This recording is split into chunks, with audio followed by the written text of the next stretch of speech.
Hey everyone, and welcome back to another video. Today I'm going to show you how you can have multiple accounts on Facebook.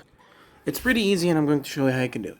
So basically, adding another account on Facebook is not as direct as other social media apps, but especially in Meta, like Instagram. It's a bit different. So once you launch in Facebook, okay, you're going to swipe 3 times or 4 times until you go onto your profile icon. Now, if you click on the dash button, as you can see, you can't find and you can't switch it from here. Actually, the way you can switch your accounts or add another account is that you need to log out of your own account.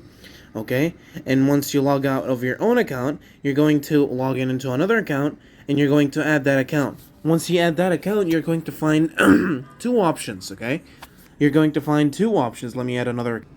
Now, once I'm in a new account, if I go back, okay, if I go back, and as you can see, once you have another account, you're going to find another small little account on the right. This is your other account. Once you click on it, now you can log in into your other account. Basically, switch between them. Okay, you're going to click on save.